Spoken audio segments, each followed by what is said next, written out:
గురుకులాల విద్యా కార్యదర్శి దళిత విద్యపై దాడి చేస్తుంది. గురుకుల విద్యా కార్యదర్శి ఎంత భయంకరంగా మాట్లాడుతున్న అలుగు వర్షిని. పిల్లలు టాయిలెట్స్కి వెళ్ళగలట. ఎక్కడ ఉంది? SC/ST అట్రాసిటీ కేసు కూడా ఆమె మీద నమోదవుతుంది. ఇప్పటికే నేషనల్ కమిషన్ కూడా సీరియస్ అయింది. పిల్లలకు వాళ్ళు పెట్టేటువంటి విద్య, వాళ్ళకి ఇచ్చేటువంటి వెసులుబాటు, వాళ్ళకు కల్పించేటువంటి వెసులుబాటు రాష్ట్ర ప్రభుత్వం పూర్తిగా బాధ్యత వహించాలి. కానీ జిల్లా కలెక్టర్లు కానీ, కమిషనర్లు కానీ, సెక్రటరీలు కానీ, ప్రిన్సిపల్ సెక్రటరీలు కానీ వాళ్ళ పాత్ర ఏంది? ఇలా ఉన్నటువంటి జిల్లా కలెక్టరు మిస్ అయిపోతే అడిషనల్ ప్రిన్సిపల్ సెక్రటరీ, లేకపోతే ఇంకా ప్రిన్సిపల్ సెక్రటరీ, కమిషనర్లు వీళ్ళందరినీ తర్వాత చీఫ్ సెక్రటరీ ఉంటాడు. ఇది కలెక్టర్ల పాత్ర.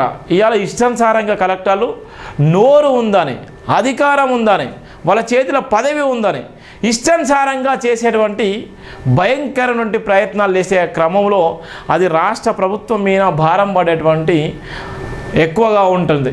ఎక్కువ భారం పడ్డ క్రమంలోనే జిల్లా కలెక్టర్లే పనిచేయలేకపోతే, జిల్లా కలెక్టర్లే ఇవాళ ప్రభుత్వానికి వ్యతిరేకంగా ఉంటే, జిల్లా కలెక్టర్లే ప్రజల మధ్యలో ఉండకపోతే, జిల్లా కలెక్టర్లే ఏసీ గదులకే పరిమితం అయిపోతే, జిల్లా కలెక్టర్లకే అవగాహన లేకపోతే ఇవాళ ప్రభుత్వానికి అయితే చెడ్డ పేరు వచ్చేటువంటి ప్రయత్నం అయితే ఎక్కువగా ఉంటుంది. దానివల్ల ప్రభుత్వం పడిపోయినా ఆశ్చర్యపోనవసరం లేదు.